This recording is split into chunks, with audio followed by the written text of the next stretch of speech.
Hello and welcome, my cover legendary Leafs. Cover legendaries are on all the Pokemon games. Except green, red and blue. And yellow. So here I was thinking, what if we did this for all the Pokemon covers?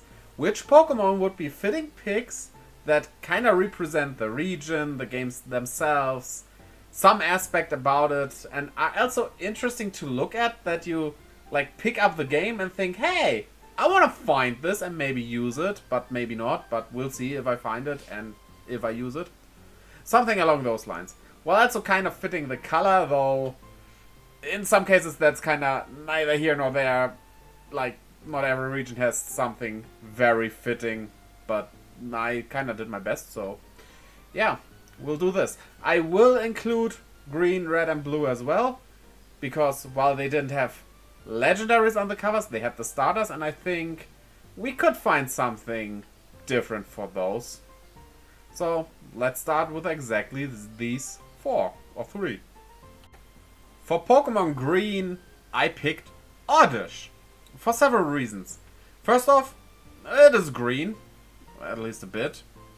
It fits the grass type, and while I'm not going for grass, fire, water for all these, I think for green, red and blue these would be the perfect fitting picks. And the Japanese name, Nazunukusa, means mysterious grass. And hey, isn't that what Pokemon is about? Finding mysterious creatures and have them fight in bloody battles to the death? Yeah, I think Oddish is a great pick. If you would pick up this game and see this on the cover, you would really be intrigued by it, I guess. Also, it kind of has a certain starter charm on top of that, which I like. Well, moving on to Red. For Red, we have Growlithe. I kinda wanted to do 3-staged evolutions for green, red and blue, but there is no 3-stage fire type that isn't Charmander in Gen 1. Well, heck, in the whole of the Pokemon games, there are barely any non-starter 3 evolution fire types. Which is weird, but well, Growlithe is just a nice pick. It's a very popular Pokemon. I kinda hate it a bit that I take something from an official duo, because Growlithe and Vulpix, you know, they kinda go together. But I think the little doggo is just something especially children would be hyped about, and it just fits the cover, what can I say? So, for blue, I thought, well, we have Oddish for green, a 3-stage evolution. Growlithe for red, a 2-stage evolution. So why not pick a non-evolver for blue? Of which we have in Gen 1, that is also water type and color blue, Lapras. Yeah, no. Like, Lapras is a fine Pokemon, don't get me wrong, and it probably would be interesting to see on a cover. The problem is, though, it seems too big in regards to the other two. And also that Poliwag just fits it too perfectly. This is a Pokemon made for a cover, quite honestly. Its evolution, Poliwhirl, is even the favorite Pokemon of the Pokemon creator. Come on, like, how can you not pick this? Also, by the way, yellow just keeps Pikachu because, you know, it's the special Pikachu edition, where Pikachu follows you around. It's the perfect pick already, and yeah, it goes for all the criteria I have. It's not a starter Pokemon, and no, shut up, Eevee and Pikachu are not starter Pokemon. They are Pokemon you start your journey with in some special cases, but they're not starter Pokemon. Those belong to the trios. And yeah, I couldn't just exchange it. For what even, you know? Like, Psyduck? Moving on to Gen 2 with Gold. And I'm not gonna go for an unevolved Pokemon in this case. It's not a set rule, it's a preferred rule, but I think for Gold, Sizer fits just so well. It is red, and gold is kinda the red version of Gen 2. It is a new evolution for an old Pokemon, but not too obvious on that as well. And it's just something you would be really like, hey, I wanna have that. That is cool. And having an evolution on the second games, which were supposed to be the final games, also has this message behind it. Like, this is the evolution of Green, Red, and Blue, the Pokemon games you knew. All new, all better, arguably. And yeah, it just fits having an evolved Pokemon. Speaking of evolved Pokemon, for Silver, I'm gonna use Steelix. It kinda, sorta, a bit, not really, but kinda, sorta, is in a duo with Scizor. So, I think it fit very well.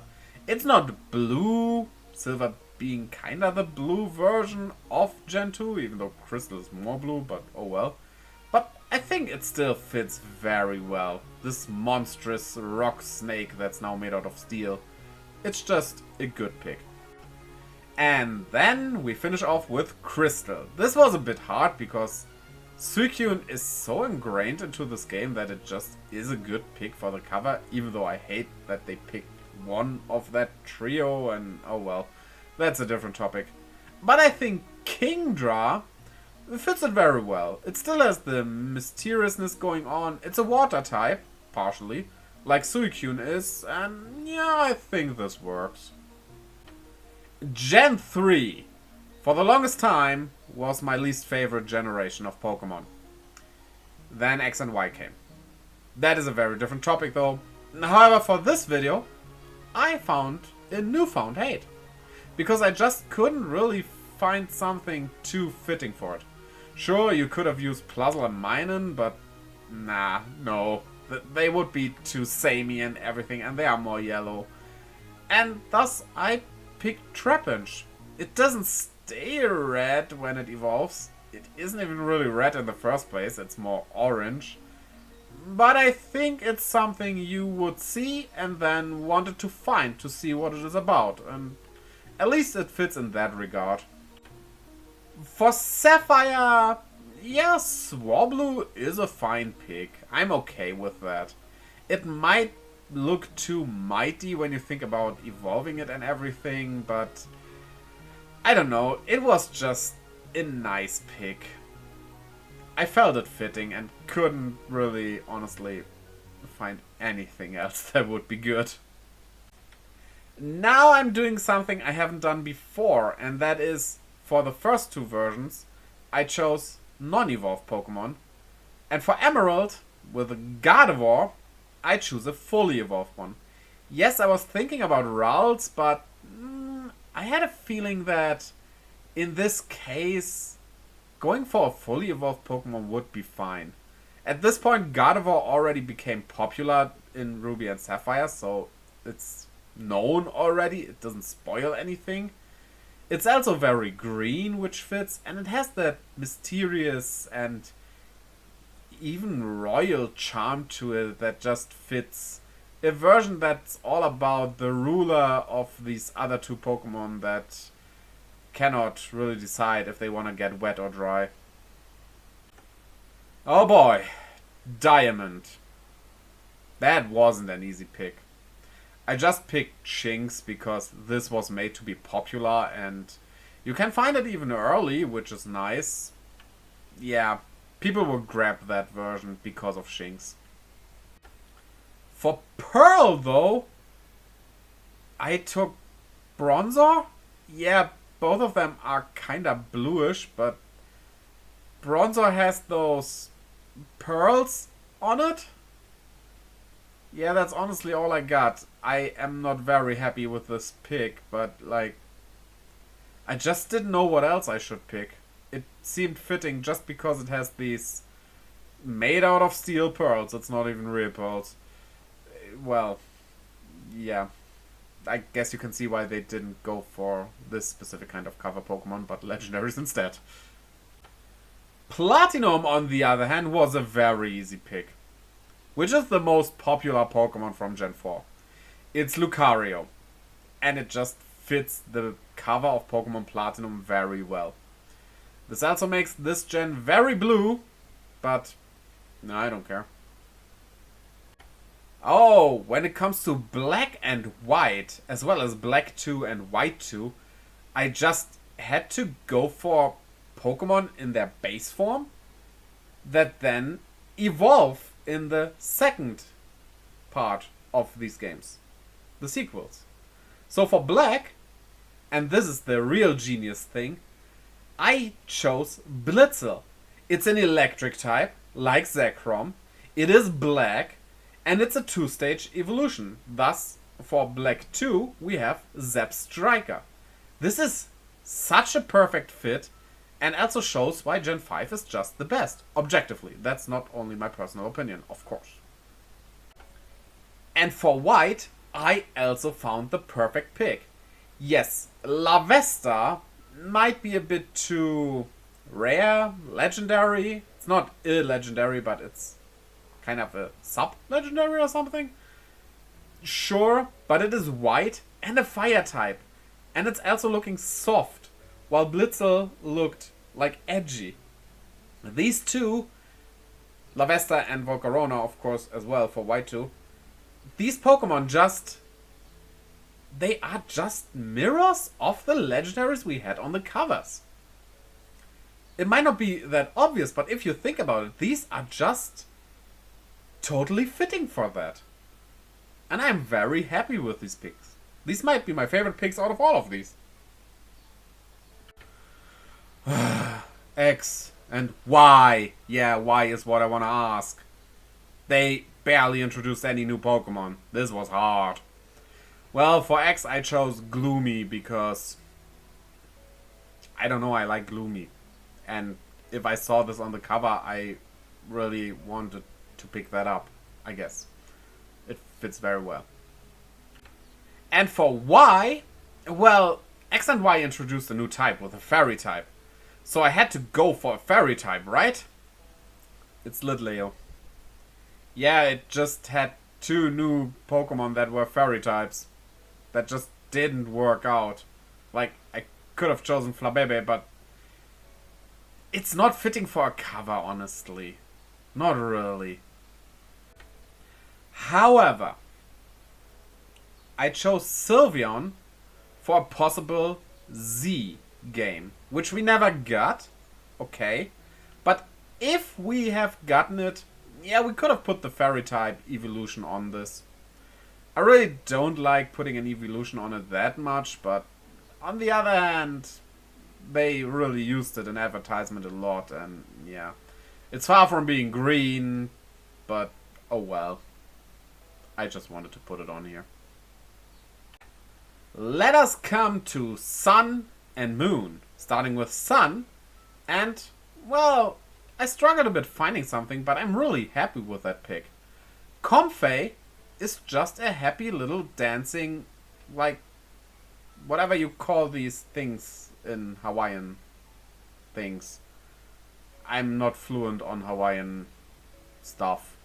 I don't even know, is that a, like, it's just a regional thing of Hawaii, or is that some kind of deep lore to it? Oh well, but Comfey represents the sun pretty well, right?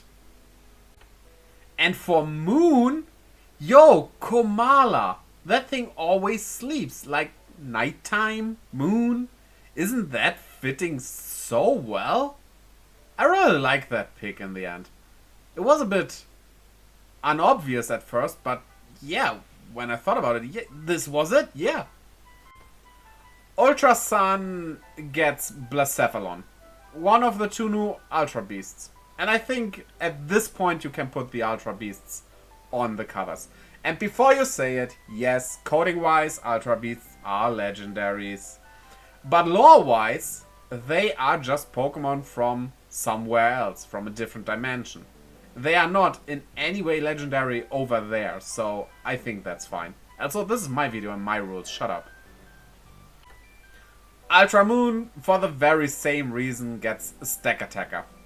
Yeah, Stack Attacker just seems more like a nighttime thing, and Blacephalon, well, it explodes into light, is more of a sun type thing. Well, then again, fireworks are done at night. Maybe you could change them around. But they are going on the covers, no matter which version you would choose for them. For Sword, I picked something I kinda wanted to do with Sun and Moon already, but just couldn't find anything too fitting. Putting a regional form on it, because, yeah, it isn't introducing the regional forms, but at least it breaks out of Gen 1 jail.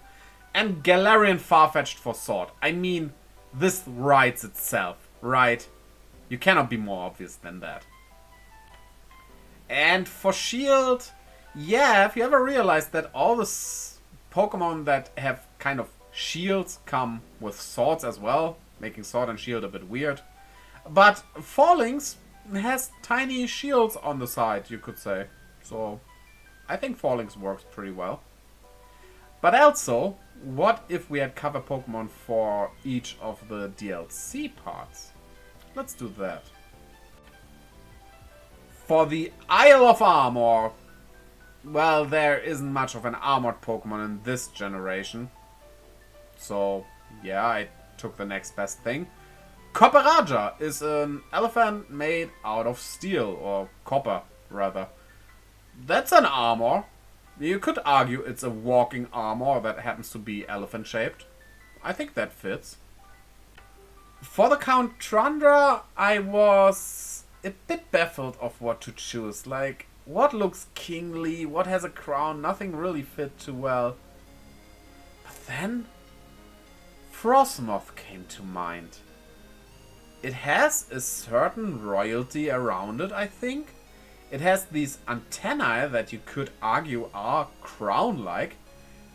And it's an ice type, which fits the Tundra very well. This was the perfect pick in the end. I'm very happy with this one. Okay, Scarlet and Violet, I had to go for the very obvious ones of Armarouge and Cerulege. I was a bit reluctant on doing that. I really love these two Pokemon. But then I thought they were introduced very early. They are just so perfectly fitting when it comes to coloring and typings and everything. It's just, how could I have not picked those? But we again have two DLCs to go for, right? For the Kitakami DLC, yeah, Sinistcha. This is Japanese. And also Kitakami is very green and Matcha is also very green. We have a lot of green going on. Not to forget that Ogerpon also is very green. There's a lot of green here. I like green. Blueberry Academy, of course, also needed a new Pokemon from that DLC. And then I thought, yeah, wait. This is an artificial island. Do we have an artificially looking Pokemon? Archaludon! That's a frickin' bridge! That is artificial. Bridges don't come naturally. Mostly. There are some, like, sandbanks that you could call bridges, I guess, but oh well. No, this fit very well. Sure, it isn't blue. I would have liked to have something blue for Blueberry Academy. However, yeah, there were only two new Pokemon that weren't legendaries that were introduced, so my choice was an artificially made Pokemon, or at least seeming artificial, or a dragon in a syrupy apple. Yeah, the artificiality of Archaludon just fit the Blueberry Academy much more. And that is it. Did you like my picks? Would you have picked differently? Give me your lists down in the comments below. I would like to see what you have picked. And also, like and subscribe if you enjoyed this video. Or even if you didn't, I don't mind. And check out this video over here. It's a very good one, believe me.